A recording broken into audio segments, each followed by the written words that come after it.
পাহাড়, ঝর্ণা আর অরণ্যের প্রতি মানুষের আকর্ষণ চিরন্তন। প্রকৃতির এই অপরূপ সৌন্দর্যের খোঁজে আমরা আজ যাত্রা করেছি বাংলাদেশের অন্যতম জনপ্রিয় এবং সবচেয়ে বড় ক্যাসকেড ঝর্ণা খোয়াছড়া ঝর্ণার উদ্দেশ্যে। চট্টগ্রাম বিভাগের মিরসরাই উপজেলার খোয়াছড়া ইউনিয়নে অবস্থিত এই ঝর্ণা প্রকৃতিপ্রেমী, ট্রেকার এবং ভ্রমণ পিপাসুদের কাছে এক স্বপ্নের গন্তব্য।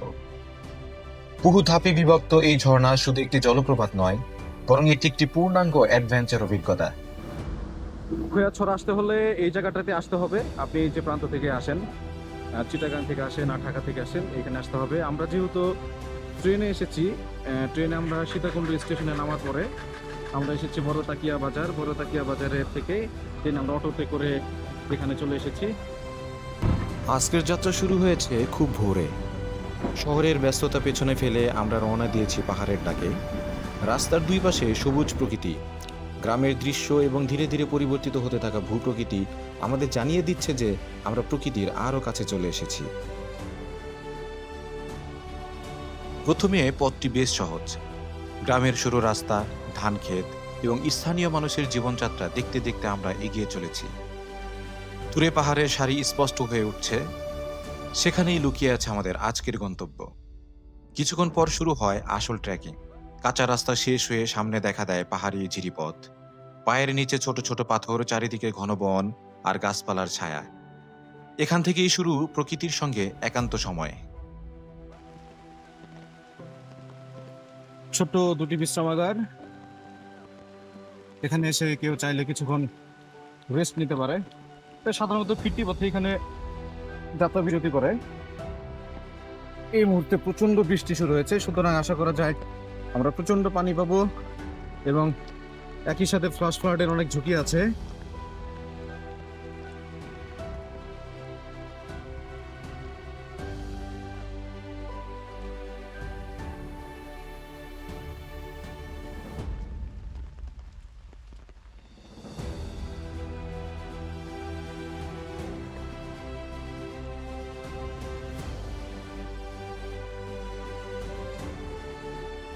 তো মনের মধ্যে খুব সুন্দর একটি মসজিদ, কাঁঠাল বাগান জামে মসজিদ। ঠিক মসজিদের ঘাট সুন্দর মতো চলে গিয়েছে একদম ঝিরি পথে।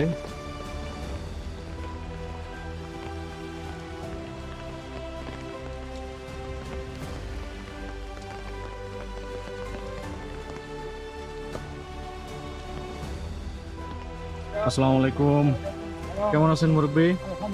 আপনি কি মসজিদের? আচ্ছা, খুবই সুন্দর মসজিদ। হ্যাঁ, দোয়া রাখবেন আমাদের জন্য।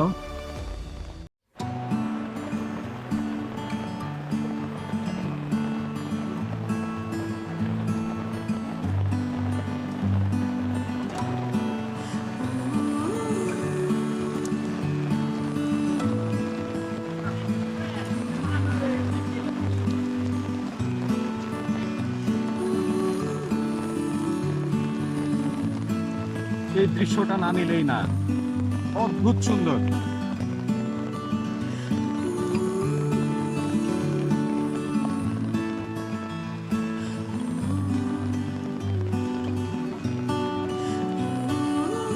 ওই তো দূরে বারৈঢালা রিজার্ভ ফরেস্টের পাহাড়ের শুরু। জেনে রাখা ভালো, এখানকার প্রত্যেকটা ঝর্ণায় বারৈঢালা রিজার্ভ ফরেস্টের অন্তর্গত।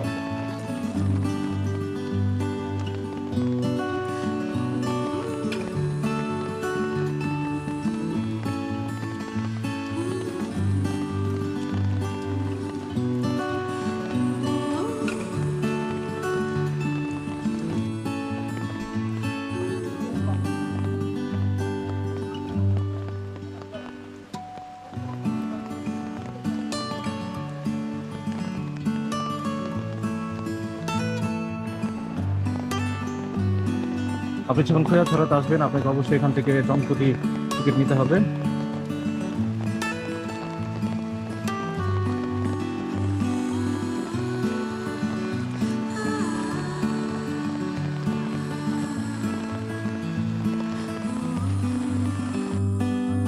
ঝিরিপথ ধরে হাঁটতে হাঁটতে শোনা যায় পানির শব্দ। কখনো তা ক্ষীণ, কখনো বা বেশ জোরালো। এই শব্দ যেন আমাদের পথ দেখিয়ে নিয়ে যাচ্ছে ঝর্ণার দিকে। বর্ষাকালে এই পথ সম্পূর্ণ ভিন্ন রূপ ধারণ করে। চারিদিকে সবুজের সমারোহ, ঝিরিতে প্রবাহিত স্বচ্ছ পানি এবং পাহাড়ের গায়ে জন্মানো অসংখ্য লতা গুল্ম পুরো পরিবেশকে করে তোলে রহস্যময়।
ট্রেকিং এর সময় সবচেয়ে গুরুত্বপূর্ণ বিষয় হলো সতর্কতা।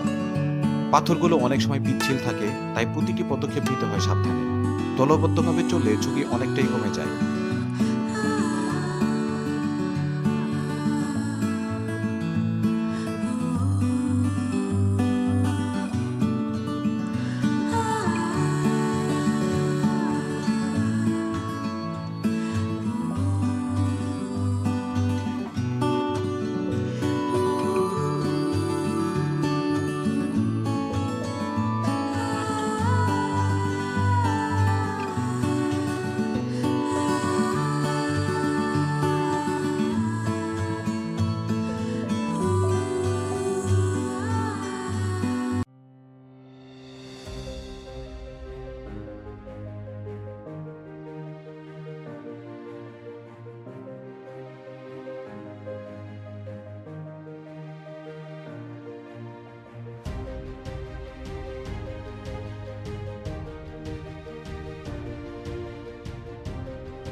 প্রায় 1 ঘন্টা হাঁটার পর দেখা মেলে খোয়াছড়া ঝর্ণার প্রথম ধাপ। পাহাড়ের বুক চিরে নেমে আসা ঠান্ডা পানির ধারা যেন মুহূর্তেই সব ক্লান্তি দূর করে দেয়। প্রথম ধাপেই অনেক পর্যটক সময় কাটান, কিন্তু আমাদের লক্ষ্য আরও উপরে, কারণ খোয়াছড়ার আসল সৌন্দর্য লুকিয়ে আছে এর উচ্চতর স্তরগুলোতে।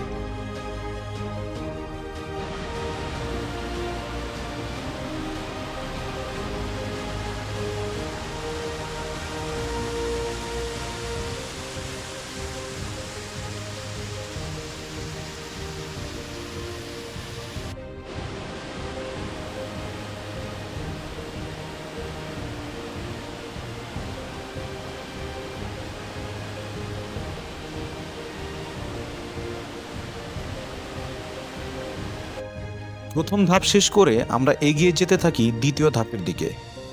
খোয়াছড়া ঝর্ণা যেমন সুন্দর, তেমনি একটি মৃত্যু উপত্যকা। এখনো পর্যন্ত বাংলাদেশে সবচেয়ে বেশি পর্যটক নিহত হয়েছেন এই খোয়াছড়া ঝর্ণাতে।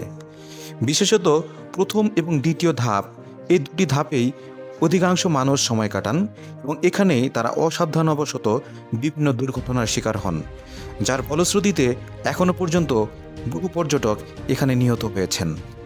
তাই এই দুটি জায়গাতে সময় কাটানোর সময় আপনাকে নিতে হবে সর্বোচ্চ সতর্কতা, নিজেকে নিয়ন্ত্রণ করতে হবে এবং আপনাকে জানতে হবে কোথায় আপনাকে থামতে হবে।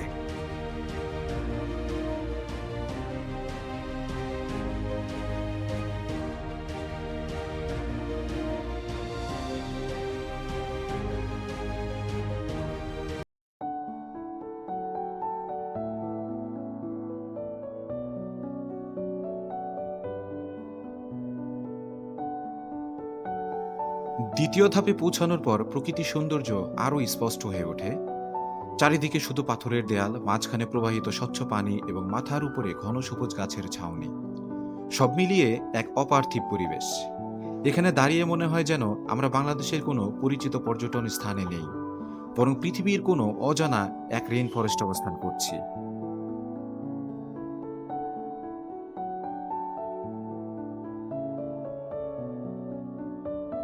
দ্বিতীয় ধাপ শেষ করার পর আমাদের গন্তব্য পরবর্তী ধাপগুলো, এবং আমরা আস্তে আস্তে এগিয়ে যেতে থাকি পরবর্তী ধাপগুলোর দিকে।